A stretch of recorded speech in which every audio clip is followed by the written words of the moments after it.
Good morning. It is 10:31, Thursday, September 2nd in the AM. Oh, today is my second of 2 days off.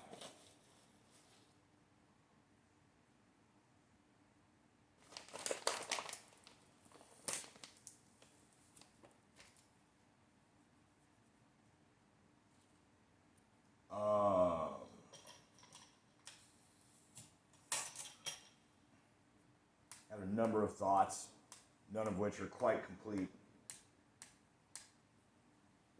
I'm sure eventually I'll get to a point where they're coherent and shareable. In the meantime, I do have something that is a little more complete that may also open up to those other ideas. But first, observe as I press the coffee.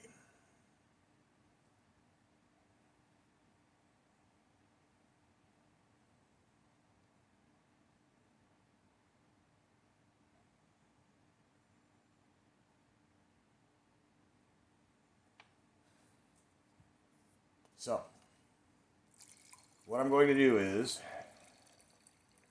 view an approximately, I believe, 5-minute long, 3-minute long video. I will pause periodically to comment. And no, I will not show it. So, what we have here is video from The Blaze titled "Psaki Crumbles When Biden's Phone Call is Leaked to the Media." Now, these guys, with their headlines, they report real things. They report uncut segments. They don't get deceptive with their reporting. However, their headlines are a little hyperbolic. Most of the time, when they say someone's having a meltdown or they crumble, they haven't.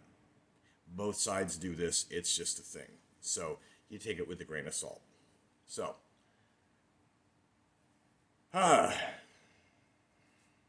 I believe this was from yesterday that this came out. I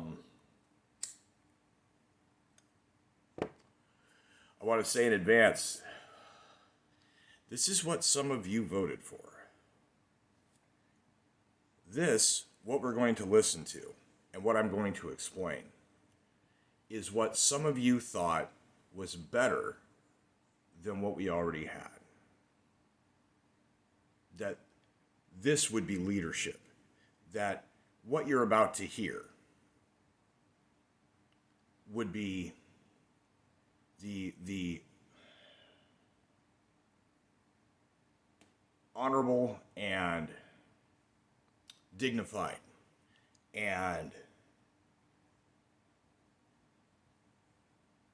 upright, forthright, responsible leadership for America. That's what some of you who voted for this thought that this was going to be.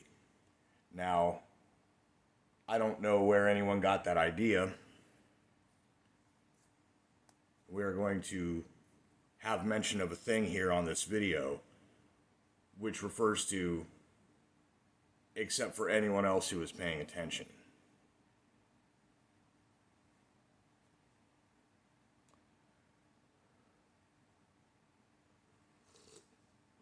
And it's kind of the same thing.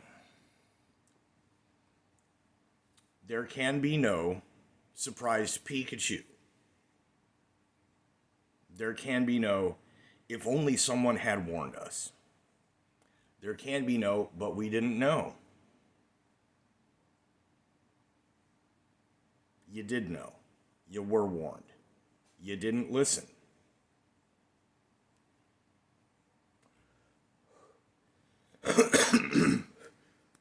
Now, unless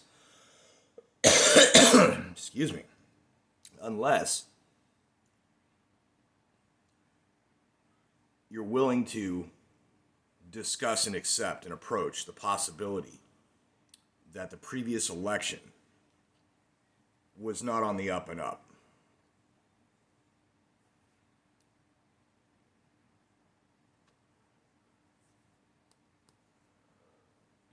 If you want to talk about that, but given that we are told, we are insisted at, we are censored if we disagree.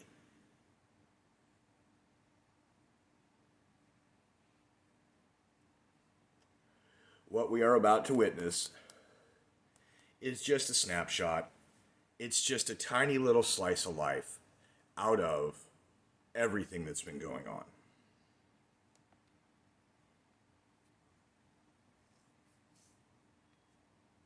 And then one on Afghanistan, there's some reporting that we'd like to confirm regarding a call in July, rather, between President Biden and former Afghanistan President Ghani. A phone call between President Biden and former President Ghani of Afghanistan in July. One, that both leaders appeared completely unaware that the Taliban would take over, and secondly, that they discussed plans to project that Afghan forces were still in control. Is that accurate? Can you tell us a little bit more about that call? Well, I'm not going to get into private diplomatic conversations or leak transcripts of phone calls. But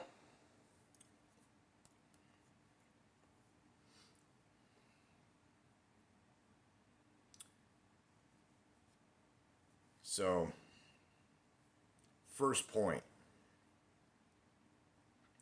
Do you remember there was a leaked phone call with Trump talking to Raffensperger about Fulton County? The specific number of votes he was saying were probably invalid, the votes that he needed. And he said, I'm not asking you to find all the invalid votes. I want you to find X number of invalid votes and invalidate them. Yeah, baby. Or transcripts, phone calls between the president and, say, the president of Ukraine. Which, then that's a whole other thing to get into with the fact that Volodymyr Zelensky, of all people, came to meet with Biden. As an aside, let me tell you how I think that went. Now, this comes back to that whole, those of us who've been paying attention. Joe Biden did, in fact, tell that story. It's on video. It's not an edited video. It's not a deep-faked video. He went to the Council on Foreign Relations, and he bragged. Told a story from his time in the Oval Office back in the day, vice president, back when I was doing this stuff and blah, blah, and, well, son of a bitch, I got what I wanted. Remember that? Remember how that whole thing was about getting a prosecutor removed and a friendly prosecutor installed? And once Trump got into office, they got rid of that prosecutor as well, and they got a real prosecutor on to investigate. And last I knew, Joe and Hunter Biden were named in criminal referrals in the Ukraine to do with Burisma. Now, if they don't want to acknowledge things that have been leaked, that's all fine and good. But if the things that have been leaked are factual, they matter. They matter to the fact pattern of everything. But I will address that part of it a little bit later in this video.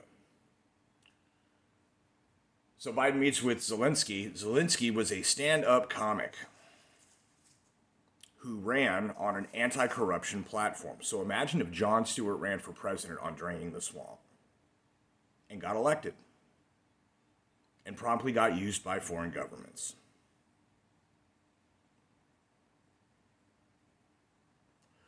Ukraine is its own sovereign nation. It has its own laws. However, in the global scheme of things, in the world, it is not the dominant superpower that America is. So the consequences of legal action against American diplomats and dignitaries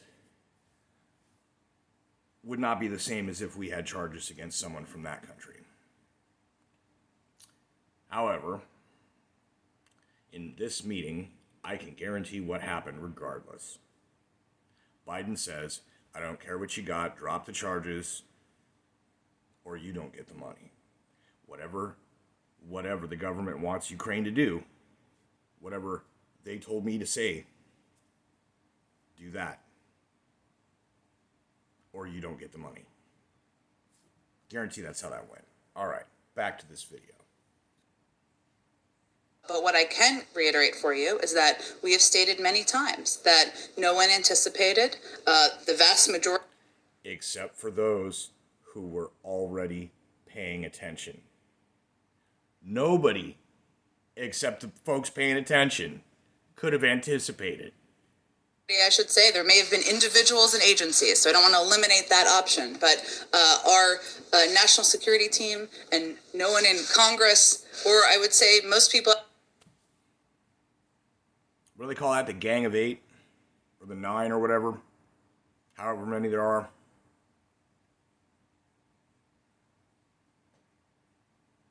People who receive a daily, top level, unredacted, unfiltered, 40,000 foot view intel reports. They couldn't have anticipated that this was going to happen. Are we not the, if not one of, most powerful superpowers in the world? Our budget is insane. Our technological capability is insane. And you're telling me that what are we up to? 35 intelligence agencies now? Surveillance state? You're going to tell me that apparatus had no fucking idea what was going to happen. Nobody could have known.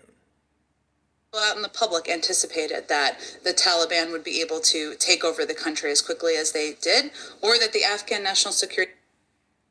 If you hadn't left all that materiel, Hummers, tanks, trucks, airplanes, helicopters, fuel, ammo, an entire base. Now, originally the story was that had been left to supply the Afghan military. The Afghan military depends on its command structure. Its command structure depends on their country's leader. And the Afghan government, when they said X thousand Americans and X thousand Afghan allies and people who worked coalition, and a lot of that was the Afghan government going into exile outside of Afghanistan to avoid being tortured, shot, or screwed after they had already died, because that's what they've been doing over there. And they're no longer, right? They're not in power. And when the when the Taliban took over their royal palace or whatever it was, their presidential palace, I'm going to guarantee the president was not there. They did not go in and kill the president and take over. The president was already gone. I'm gonna bet on that. So the Afghan military, that was the story. Now here's the thing though. We dipped out on them overnight, like on a weekend or something. Just picked it up and left. Personally experienced that, where somebody just showed up, picked up, and left. When that happens, you no longer have the infrastructure backing it. You've got a bunch of people who, up until 20 years ago, did not have any of this. These people are not of the same culture. There was, I believe it was on, maybe it was on Timcast or was it Sticks, that was talking about these people come from a completely different culture, and they are not the same as Americans. Just like they're not the same as Russians, Americans are not the same as Canadians. Each country's national history and origin affects how they react to things. That's why Australia is literally embracing the fascist takeover. New Zealand is not happy about it. Australia is all about it. Most of Canada is actually not about it, but there are enough people, like in America, to manufacture a consensus appearance, the appearance of a plurality large enough to decide, large enough to cater to. Speaking of manufactured consent, speaking of manufactured narrative, back to this video. Security forces would fold as quickly as they did. So even the content of the reporting is consistent with what we've said many times publicly. I'll also note something. The content of the reporting is consistent with what the government narrative has been. This, she says, is proof that it's true.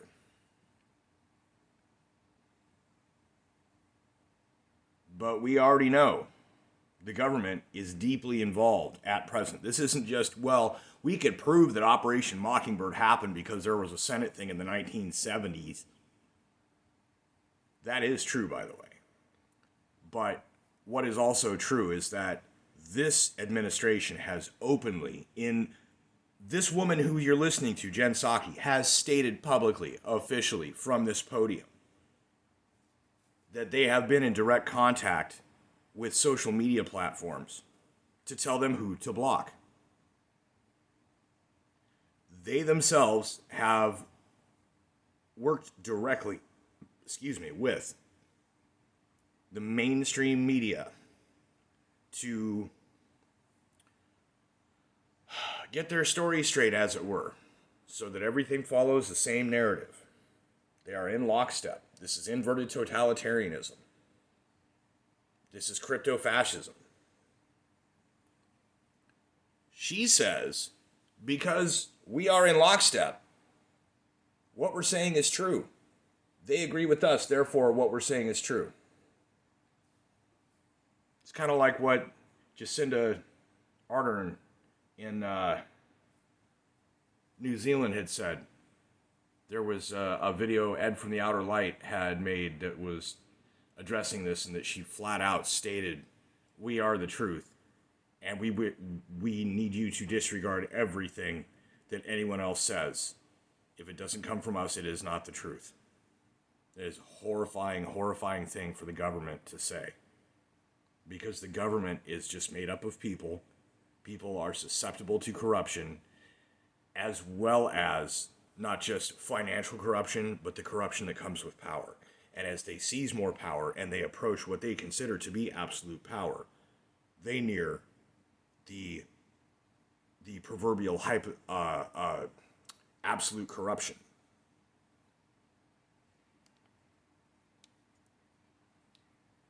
The government saying we are the truth. No, sorry, you're not. You're the government. Your job is to take care of the roads.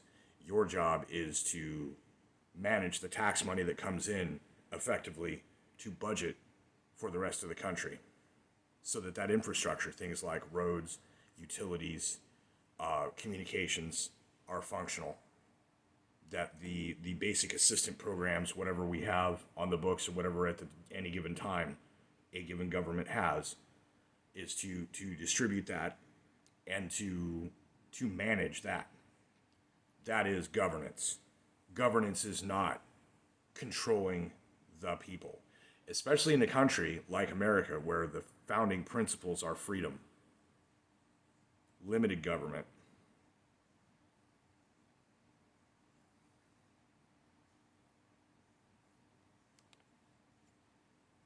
Thing that the president said in his press conference around the same time of this reported phone call.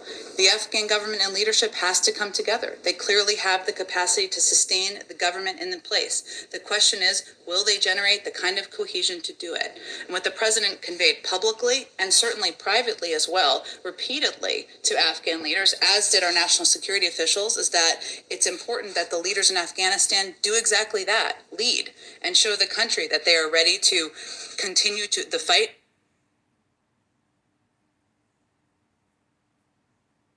So this goes back to the who could have known. You're going to tell me that intelligence apparatus, a direct conversation between the fact that they chose to dip out in the middle of the night.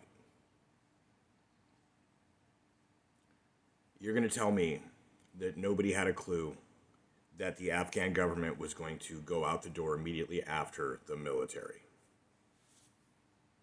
against the Taliban, that they have the will for the Afghan National Security Forces to continue that fight even as our U.S. forces leave. And Did the president at that point in time have some sort of a perception that even the former president of Afghanistan didn't have that confidence in the Afghan forces? Is that why maybe he was pushing Ghani to be more stern and to be more confident? The president has consistently conveyed, and I just noted an example publicly, that the Afghan leadership at the time needed to do exactly that, lead. They needed to come together in a cohesive manner. They needed to be... The Afghan leadership. The people who pretended to be the Western-style, democratically elected government of a country that had previously been run by literally goat-fucking, mountain-dwelling roughnecks of the strictest Islamic variety.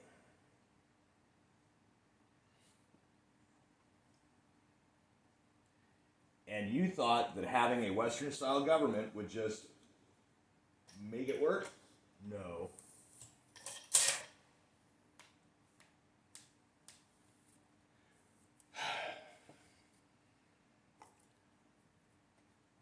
You know what? I'm going to finish this video off. We're going to watch this thing. I'm going to cut this.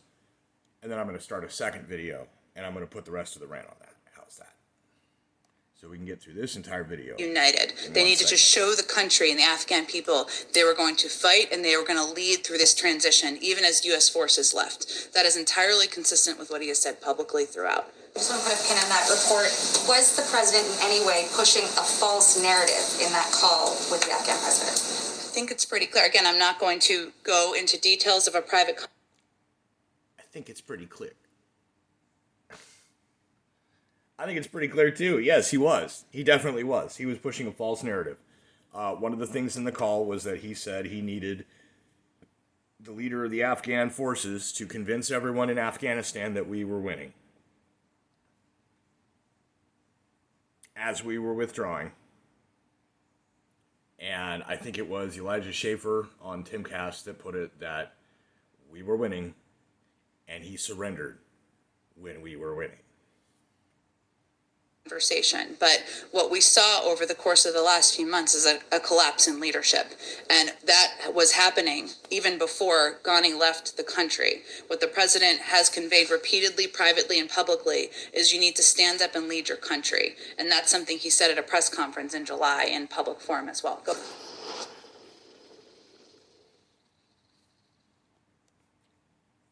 A collapse in leadership, she says. Everything she just said, she might as well be talking about the United States government. Leadership that needs to lead. Failures in leadership. Failures to anticipate. Failures to stand up and lead. And not just to boss people around. To tell people what to do is not to lead. To lead is to listen to what the people are saying. Get them what they need and what they want. But above all else, to stay the fuck out of their lives. Governance is not about controlling people. Governance is about controlling infrastructure.